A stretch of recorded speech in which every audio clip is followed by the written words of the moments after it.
The phone call came on a Tuesday afternoon while I was watering my orchids. I almost didn't answer. My hands were covered in potting soil, and the number wasn't one I recognized.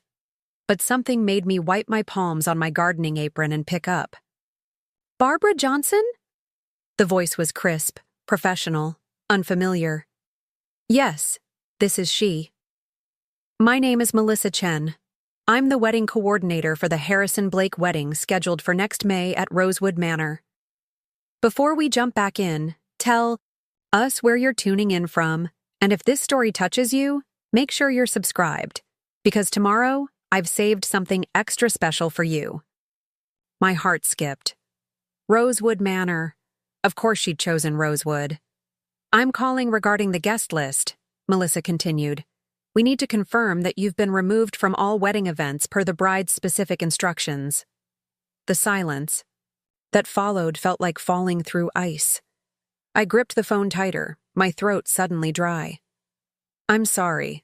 There must be some mistake," I managed. "I'm Emily's mother." "Yes, ma'am. That's why I'm calling personally. Miss Harrison was very clear. You're not to attend the ceremony, reception, or any related events. Security will have your photo." The line went dead before I could respond.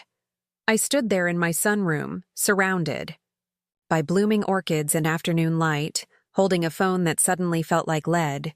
My daughter, my only child, had not just uninvited me from her wedding. She'd hired security to keep me out. 28 years of being her mother, and it had come to this. The orchid I'd been repotting sat forgotten on the bench, its roots exposed and vulnerable, just like I felt in that moment. I set down the phone with trembling hands and sank onto the Victorian settee Richard had bought me for our 15th anniversary. The same settee where Emily used to curl up with her homework, where she'd told me about her first crush, where we'd cried together the night her father died. How had we gotten here? I picked up my reading glasses from the side table and looked at the framed photo sitting there. Emily at 16, laughing at something off camera, her dark hair catching the light. She had her father's eyes, but my stubborn chin. The girl in that photo had called me her best friend. The woman getting married in 5 months had hired security to bar me from her wedding. My phone buzzed. A text from an unknown number. Probably that wedding coordinator again. But when I opened it, my blood ran cold. "This is James, Emily's fiancé. I'm sorry about the call. She doesn't know I'm texting you. Can we meet? There's something you should know." I stared at the message. In 2 years of Emily dating James Blake, we'd exchanged maybe 10 words total. Emily had made sure of that. She'd kept us apart like oil and water, scheduling visits when she knew I'd be traveling, keeping conversations shallow when I asked about him. I'd seen him exactly 3 times, always from a distance, always with Emily standing between us like a guard. And now he wanted to meet. My fingers hovered over the keyboard. Every instinct told me this was a trap. Another twist of the knife. Emily seemed determined to lodge deeper into my heart. But what did I have to lose? I'd already lost my daughter. "Tomorrow, 2 p.m., Cafe Luna on Riverside," I typed back. His response was immediate. "Thank you. Please come alone." That night I couldn't sleep. I wandered through my house like a ghost, touching things that held memories. The kitchen table where Emily had done thousands of homework assignments. The banister she'd slid down until she was too tall. The door frame where I'd marked her height every birthday until she turned 18 and declared herself too old for such things. The house felt enormous without her in it. Richard and I had bought it when Emily was 2, a massive Tudor revival that was too big even then. "Room to grow," he'd said, imagining more children that never came. After he died when Emily was 15, I'd thought about selling, but Emily had begged me not to. "This is Dad's house," she'd said. "We can't leave Dad's house." So I'd stayed. Through the grief, through the loneliness, through the years of Emily pulling away from me inch by inch. I'd stayed in this too big house, maintaining it like a museum to our former happiness. The next morning, I dressed carefully. Not too formal, that would seem desperate. Not too casual, that would seem disrespectful. I settled on a navy blouse and cream pants, the gold watch Richard had given me for our last anniversary before the cancer took him. I looked at myself in the mirror and saw what everyone else saw. Barbara Johnson, 62 years old, silver hair kept in an elegant bob, the kind of woman who served on hospital boards and hosted charity luncheons. Respectable, controlled, put together. They didn't see the woman who'd spent the last 5 years watching her daughter slip away like sand through her fingers. Cafe Luna was one of those artsy places that served $17 sandwiches and played jazz too loud for conversation. I arrived 15 minutes early and chose a corner table where I could see the door. Old habits from the days when Richard and I would meet contacts for his real estate business. Funny how those skills never leave you. James Blake walked in exactly at 2. I recognized him immediately, though we'd never properly met. Tall, athletic build, the kind of classic good looks that made mothers nervous. He spotted me and hesitated, then walked over with the careful gait of someone approaching a wild animal. "Mrs. Johnson, thank you for coming." He sat across from me, and I got my first real look at the man my daughter had chosen. Deep brown eyes, a day's worth of stubble, and something else. Exhaustion. The kind that comes from carrying secrets. "Why did you contact me?" I asked. No point in pleasantries. He ordered coffee when the waitress appeared, then waited until she was gone. "Because Emily's making a mistake, and I think you're the only person who might be able to help. She's banned me from your wedding. I hardly think she'll listen to anything I have to say." "About that." He shifted uncomfortably. "She told me you two had grown apart. She never told me about this, the security, the formal ban. I only found out because I overheard her talking to the wedding planner." "And you're here because?" "Because the Emily I fell in love with wouldn't do this. Something's changed in the last few months. She's become—" He searched for words. "Obsessed. With the wedding, with making everything perfect, with proving something to everyone. She talks about Rosewood Manor like it's the only thing that matters. She's put us $60,000 in debt for this wedding, Mrs. Johnson. $60,000 we don't have." I set down my coffee cup carefully. She always did love that place. "You know it? Did I know it?" I almost laughed. "We used to drive past it when she was little. She called it the fairy tale house, said she'd get married there someday. She told me her grandmother got married there." "Her grandmother got married in a church in Buffalo," I said quietly. "But Emily always preferred her own version of family history." James leaned forward. "Mrs. Preparing and narrating this story took us a lot of time, so if you are enjoying it, subscribe to our channel. It means a lot to us. Now back to the story. Johnson, what happened between you two? The real story, not whatever Emily's been telling people." I studied him, this man who'd been kept at arm's length for 2 years, who was marrying my daughter in 5 months, who knew so little about the family he was joining. "That's a long story, Mr. Blake." "I've got time." The waitress refilled our coffees. I added cream, stirring slowly, buying time to decide how much to reveal. But what was the point of secrets now? Emily had already made her choice. "It started when Richard died," I began. "Emily was 15. She took it hard. We both did. But while I grieved Emily, she got angry. Not at cancer or God or the unfairness of it all. She got angry at me. Why? Because I survived and he didn't. Because I was the one who had to tell her he was gone. Because I was there to blame." I paused, remembering those brutal months. She started rewriting history, making Richard into a saint and me into the villain who'd never understood him. Never mind that Richard and I had been happily married for 20 years. In Emily's new version, I was the cold one, the controlling one, the one who'd made his life miserable. James was quiet, processing. I thought it was grief, I continued. The counselor said it was normal, that she'd work through it. So I gave her space. I let her pull away. I told myself she'd come back when she was ready. But she didn't. No. She went to college and the distance became permanent. She'd come home for holidays, but it was like hosting a polite stranger. She started telling people stories about her childhood that weren't true. How I'd been overbearing, critical, jealous of her relationship with her father. None of it real, but told with such conviction that people believed her. Including me, James said quietly. The worst part was that she seemed to believe it. Herself.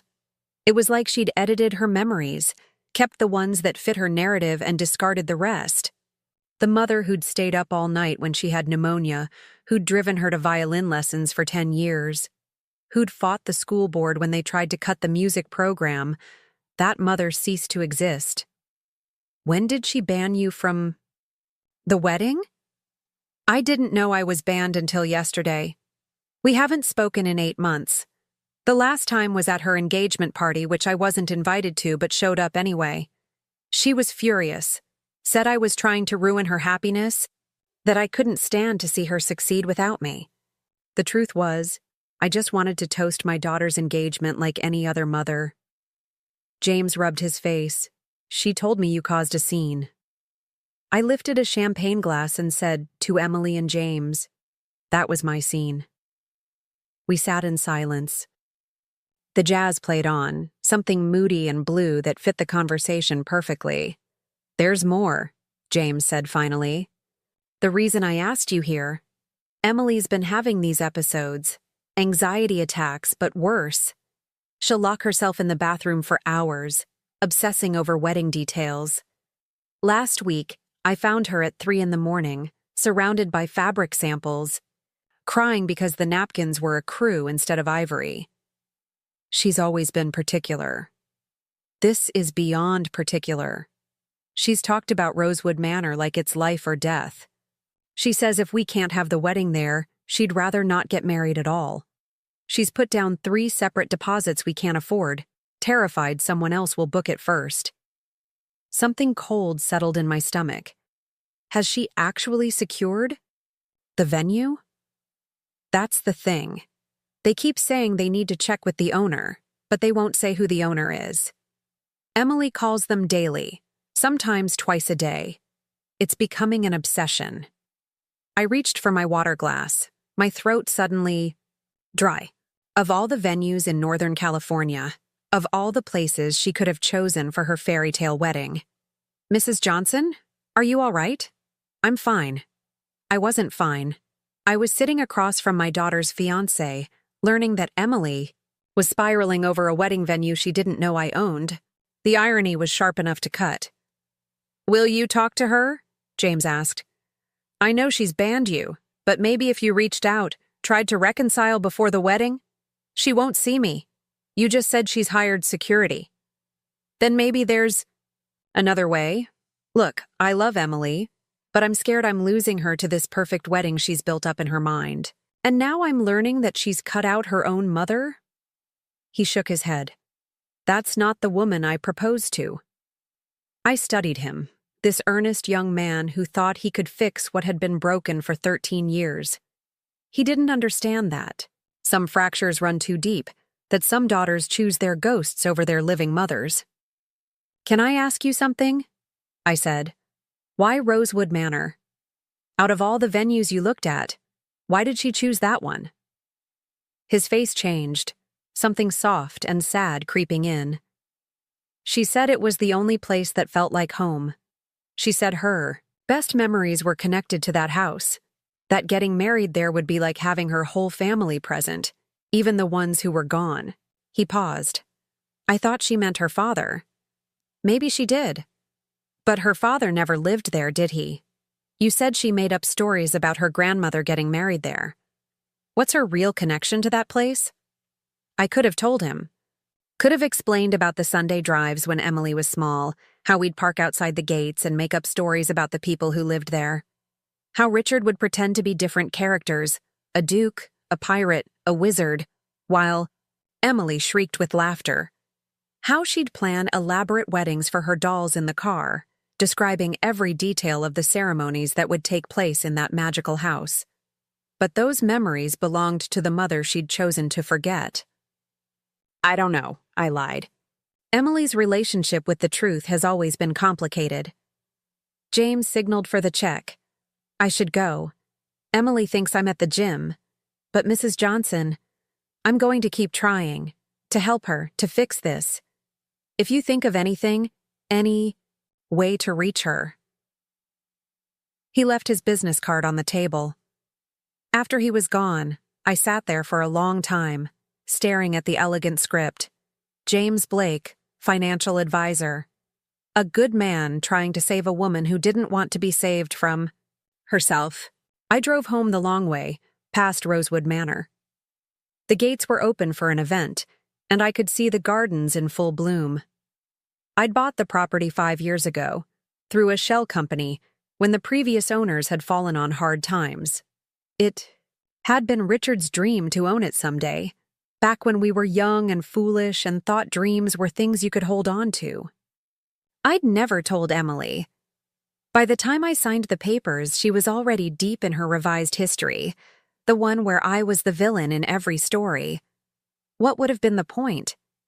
By the way, darling, I bought the fairy tale house you loved. Would you like to visit? She would have accused me of trying to buy her affection, of using money to control her. So Rosewood Manor had become my secret. I'd restored it carefully, turned it into Northern California's premier wedding venue. I'd hosted hundreds of perfect weddings there, watching other people's daughters dance with their fathers, toast their mothers, celebrate with families that hadn't fractured into sharp pieces. My phone rang as I pulled into my driveway. Unknown number. Mrs. Johnson, this is Melissa Chen again from Rosewood Manor. Yes? I wanted to follow up on our conversation yesterday about the Harrison Blake wedding. We've had some unusual requests from the bride regarding security, measures, and I wanted to make sure we're handling everything according to your wishes. I closed my eyes. My wishes? Well, yes. As the owner, you have final say on all security protocols. The bride has requested quite an extensive list of banned individuals, starting with yourself, which seems irregular. How extensive? She's submitted a list of 17 names along with photos. She's also requested that we check all guests against this list at the door. Frankly, Mrs. Johnson, in 10 years of wedding planning, I've never seen anything quite like it. 17 people. My daughter had a list of 17 people she needed to keep out of her perfect day. Who else is on the list? I'm not at liberty to, although I suppose since you're the owner. Let me see.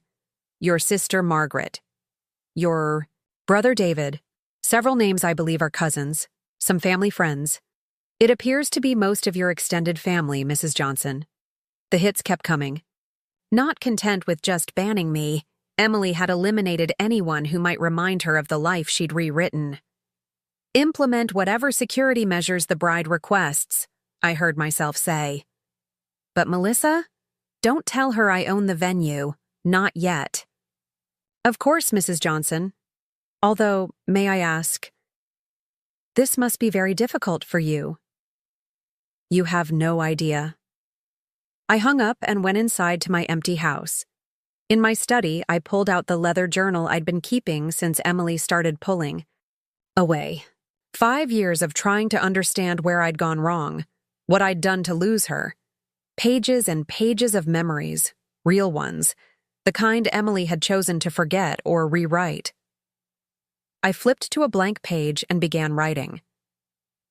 Today, I learned my daughter has banned me from her wedding. The wedding she's planning at my venue. The house she doesn't know I own.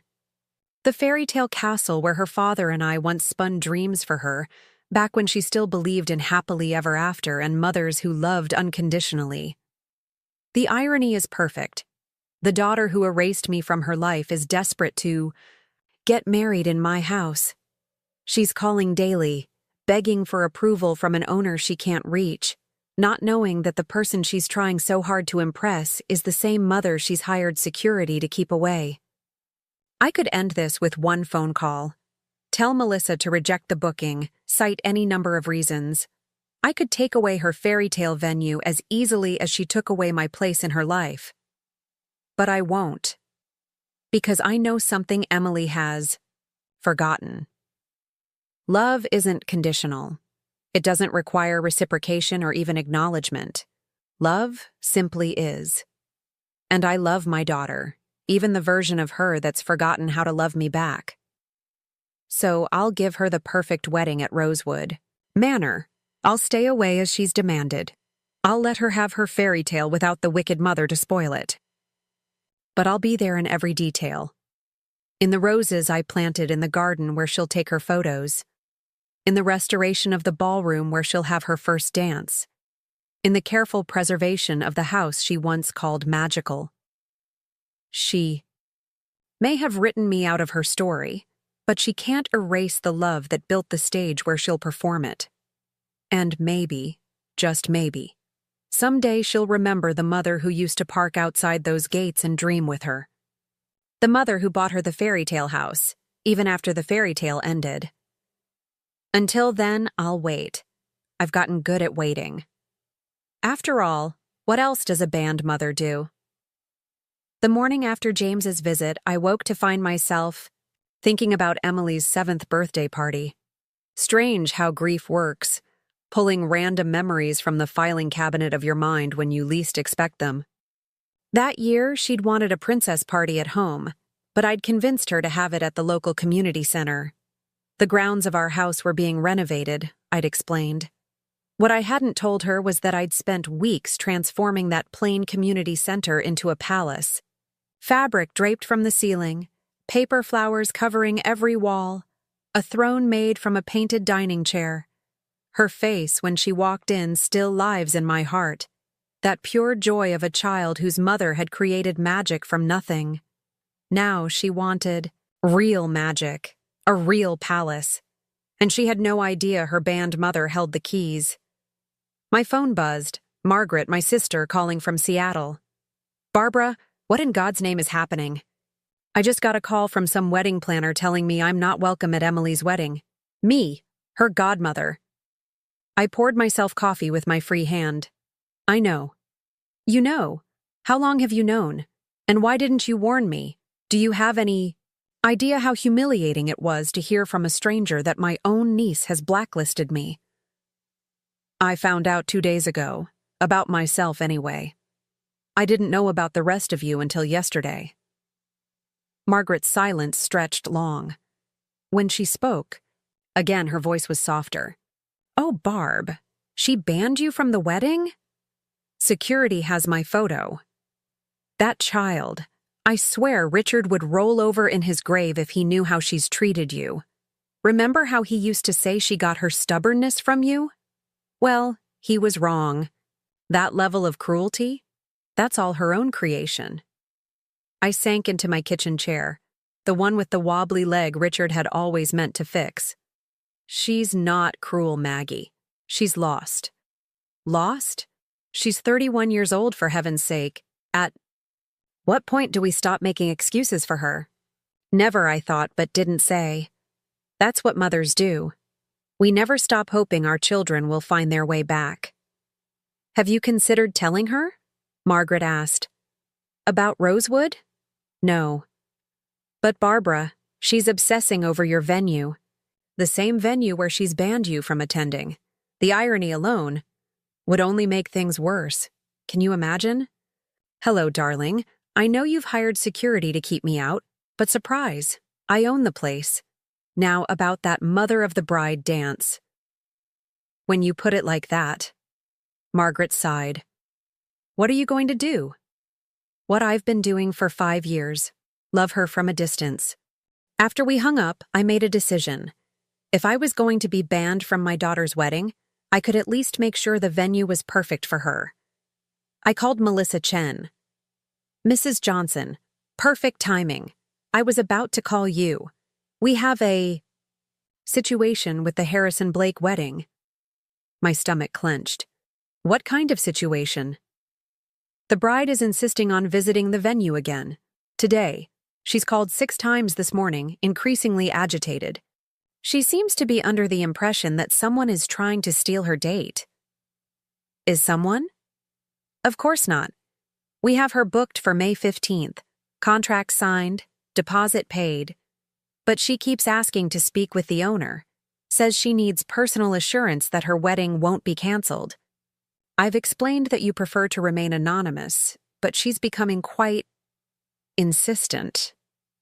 I thought of James's words about Emily's anxiety, her 3 a.m. fabric sample breakdowns. Let her come, give her a tour, show her whatever she needs to. See? Will you be on property? No. I'll make sure of it. But Melissa? Make it special. Not just a tour. Show her the hidden garden. Open the tower room. Let her see the kitchen facilities. Whatever calms her fears. Understood. Mrs. Johnson, if I may. This situation seems quite painful for you.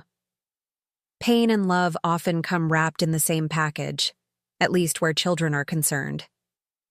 I spent the day in my study, far from Rosewood Manor and the daughter who might have sensed my presence there like a disturbance in the atmosphere. Instead, I surrounded myself with photo albums from better days. Emily in her Halloween costume, age 9, insisting on being both a doctor and a princess. Emily at 12, playing violin at the school concert, scanning the audience for my face.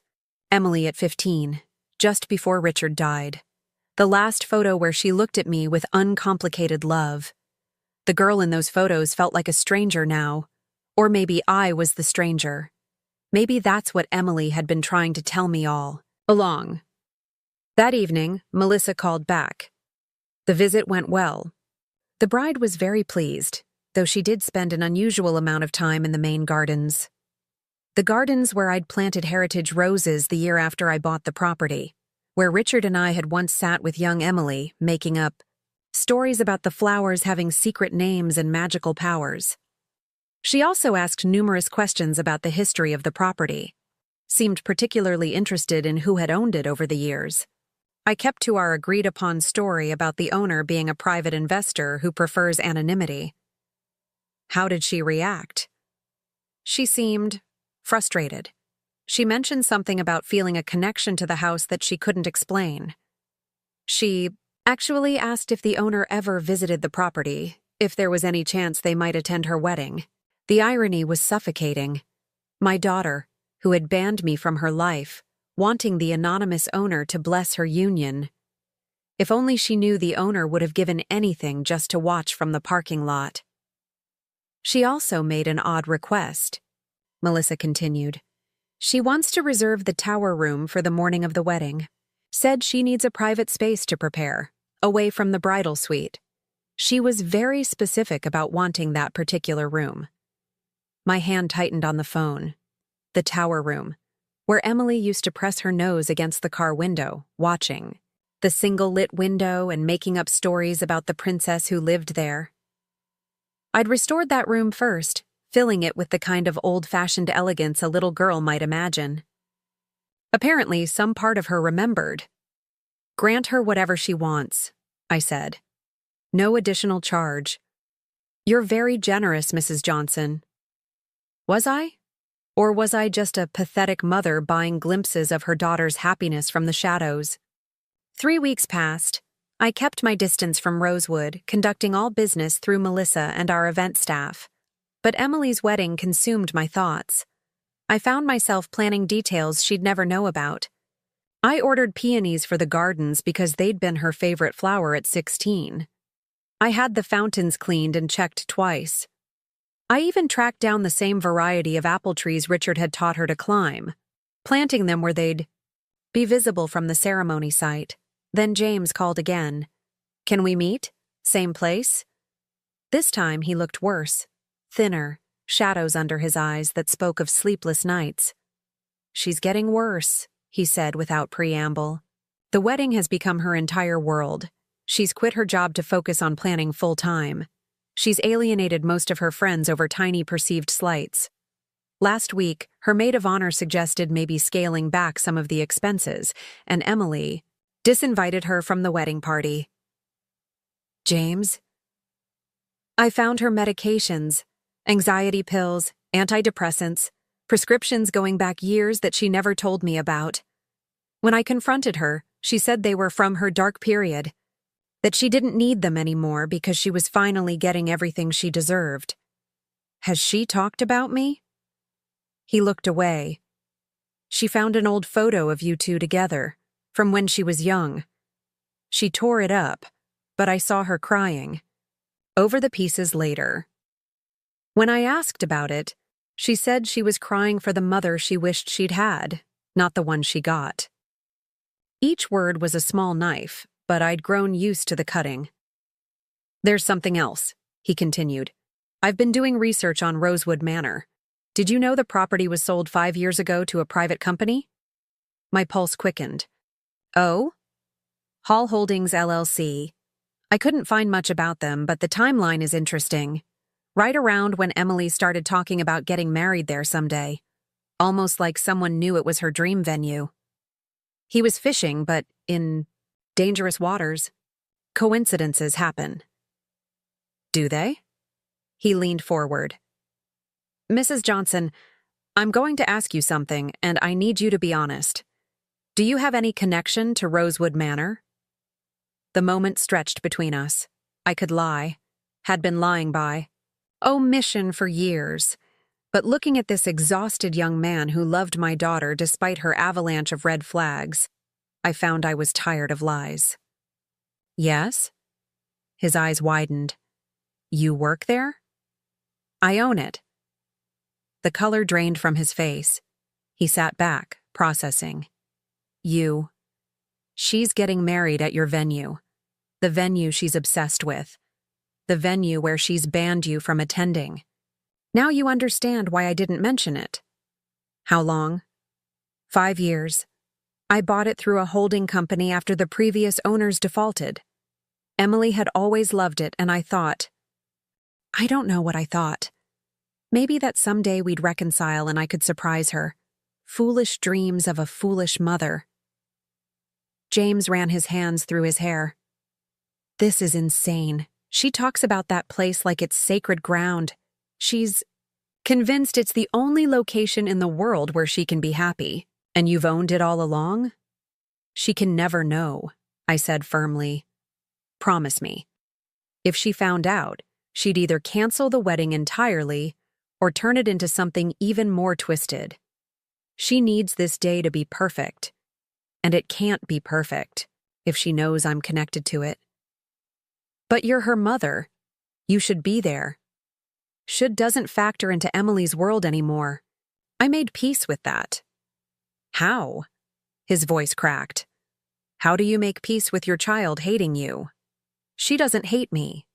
Hate would require seeing me as I really am. Emily sees a version of me she created to make sense of her pain when her father died. It's easier to blame the living than to be angry at the dead." "So you just accept it? Let her ban you from her wedding at your own venue?" "What would you have me do? Storm in and demand my rights? Use my ownership as leverage? That would only prove her version of me correct. The controlling mother who can't let go." James shook his head. "I don't think I could be that strong. It's not strength, it's love. The kind that doesn't need to be acknowledged to exist." We sat quietly for a moment. Around us, the cafe buzzed with normal lives. People having normal problems that didn't involve being erased by their children. "I'm going to tell her," James said suddenly. "Not about the venue, but about us meeting. About how wrong it is to cut you out. Someone needs to stand up for you. Please don't." "Why?" "Because she'll make you choose. And if you choose me, even in conversation, she'll see it as betrayal." I've already lost my daughter. Don't make me responsible for her losing the man she loves too. He deflated. So what do I do? Love her, be patient with her? And when the anxiety and obsession calm after the wedding, maybe you can slowly help her see things differently. Not for my sake, for hers. She's carrying weight that's crushing her. The stories she tells herself about me, the family she's cut off, it's all armor, and armor gets heavy after a while. What if it doesn't calm after the wedding? I didn't answer. We both knew some wounds went too deep for marriage to heal. After James left, I drove past Emily's apartment building.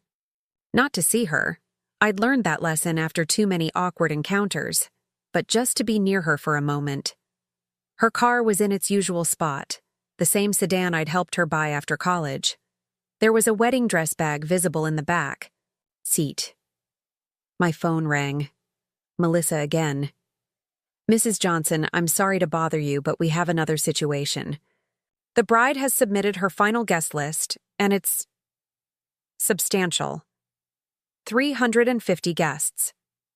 The mansion can accommodate that. Yes, but here's the thing. She's also submitted an equally substantial list of photos for security. The band list. It's now up to 25 people. She wants security at every entrance, checking each guest against her list. She's offered to pay extra for additional security personnel. 25 people excluded from her perfect day. How exhausting it must be, I thought, maintaining that. Many grudges. Give her what she wants, I said, but make sure the security is discreet, invisible if possible. I don't want other guests made uncomfortable. Of course. Mrs. Johnson, I have to ask, how are you managing this? In your position, I don't think I could bear it. You find ways. Speaking of which, I have a special request. The morning of the wedding, I want you to leave something in the tower room where Emily will be getting ready. What kind of something? A gift. No card, no indication of who it's from. Just a small wrapped box on the vanity. What should the gift be? I thought of the locked drawer in my bedroom, the one thing of Richard's I'd kept just for her. I'll handle that part. Just make sure it's there when she arrives. Consider it done. That night, I unlocked the drawer and pulled out the small velvet box. Inside were the pearl earrings Richard had bought for Emily's future wedding day. He'd shown them to me just weeks before his diagnosis, grinning like a conspirator. Every bride needs something old, he'd said. When our little girl gets married, these will be from her dad who loves her. He never got to see her grown. Never knew she'd rewrite their history, turning him into a saint and me into the reason for all her pain. Maybe that was a mercy. I rewrapped the box in silver paper, no card, no message that might give me away. Just a gift from a father to his daughter, delivered by the ghost of the mother she'd chosen to forget. 2 months before the wedding, I hired a new caretaker for Rosewood. Someone to be my eyes and hands on the property while I maintained my distance. Thomas was a quiet man, in his 60s who understood discretion. I told him about the situation in broad strokes, a family wedding where I couldn't be present. Anything particular you want me to watch for? He asked. Just make sure everything is perfect. The bride is particular and struggling. I want her day to be everything she's dreamed of. He nodded without judgment. Good man. Through Thomas, I kept tabs on the preparations. Emily visited the venue weekly, sometimes more. She measured rooms she'd already measured, took photos of angles she'd already captured. She brought fabric samples to test in different lights, arranged and rearranged, the ceremony space in her mind. She seems haunted, Thomas told me one evening. Keeps looking around like she's expecting someone. Asked me twice if the owner ever comes by. What did you tell her? What you instructed. That the owner values privacy but takes pride in every event hosted here. How did she react? She said it felt personal, the care taken with the property. Said it reminded her of something, but she couldn't place what. Of course it felt personal. Every rose bush, every restored molding, every carefully chosen fixture had been selected with her childhood dreams in mind.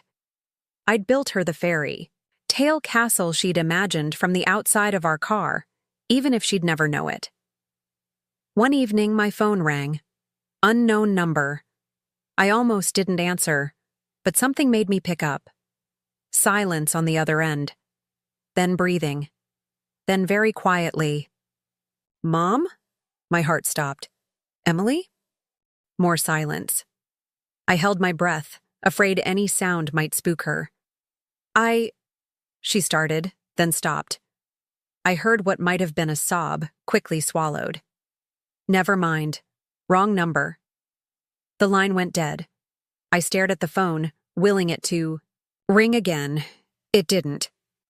I called back but got a generic voicemail. I spent the rest of the night replaying those 2 seconds of her voice, parsing every pause and breath. She'd called me Mom. Not Barbara, not nothing. Mom. But by morning, doubt crept in. Maybe I'd imagined the emotion in her voice. Maybe it really had been a wrong number, just muscle memory dialing a number she'd known by heart since childhood. Maybe I was so desperate for connection that I'd heard what I wanted to hear. James texted that afternoon. "She's been crying all day. Won't say why. Did something happen?" I didn't reply. What could I say? That she'd called me and hung up? That for 2 seconds I'd heard my daughter in pain and couldn't help her? That being banned from her life didn't stop me from wanting to fix everything for her, the way I had when she was small? 3 weeks before the wedding, Margaret called again. "I'm coming out," she announced. "Not for the wedding, obviously, since I'm persona non grata, but I'm not letting you go through this alone." "Maggie, that's not necessary." "It is. You're my sister. Your daughter is making the biggest mistake of her life, and you're sitting there letting her. Someone needs to be the voice of reason.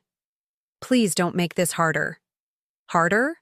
Barbara, she's trampling all over you and you're lying down." To make it easier for her to walk. Richard would never have stood for this. "Richard isn't here," I said quietly. "And maybe that's the point. Maybe if he were, none of this would have happened. You can't keep blaming yourself for surviving when he didn't. But I could, and I did, because mothers are experts at finding ways we've failed our children, even when the failure belongs to fate or God or cells that divide wrong and steal fathers too soon. Margaret arrived the next week, sweeping into my house with the force of her personality. She took one look at me and shook her head. "You've lost weight. When's the last time you ate a proper meal?" "I eat." "Coffee isn't a food group, Barbara." She installed herself in my guest room and set about trying to save me from my own acceptance. She cooked elaborate meals I picked at. She dragged me to museums and shopping trips I floated through. She talked and talked, filling the silence I'd grown comfortable with. But at night, when she thought I was asleep, I heard her crying in the guest room. For her niece who'd lost her way. For her sister who refused to fight back. For the family that had splintered apart after Richard's death. "You should go to the wedding," she said one morning over breakfast. "Not inside, obviously, but you could watch from somewhere. Thomas could let you into the grounds. You could see her get married, even from a distance." "No?" "Why not?" "Because she made her wishes clear. I'll respect them." "Even if it kills you?" "I'm not dying, Maggie. I'm just separate. Some love exists better at a distance." She slammed her coffee mug down. "That's the saddest thing I've ever heard." Maybe it was, but it was also true. Emily had drawn her boundaries in concrete and hired security to enforce them. The least I could do was honor them. 1 week before the wedding, Thomas called with an update. "The bride was here today with the wedding planner. They did a full walkthrough. She seemed calmer than usual. Happy even." "Good. That's good." She did ask about something strange, though. Wanted to know if we ever have piano music in the evenings. Said she'd heard it before when driving by. My hand tightened on the phone. In the last months of his life, Richard had taught himself piano. Just simple melodies, nothing complex. He'd play in the evenings while Emily did homework and I read. She used to say it sounded like lullabies for grown-ups. After I bought Rosewood, I'd sometimes play the piano in the main parlor. The same simple melodies Richard had taught himself, floating through empty rooms where my daughter would someday celebrate without me. What did you tell her? That sound carries strangely on the property. Could be from neighboring houses. Thank you, Thomas. Mrs. Johnson, would you like me to arrange anything special for the day? Anything that might ease things for you? Dear, kind Thomas. Just make sure everything is perfect for her. That's all I need. But that night, I drove to Rosewood, let myself in with my owner's key. Sat at the piano Richard would never play and Emily would never acknowledge.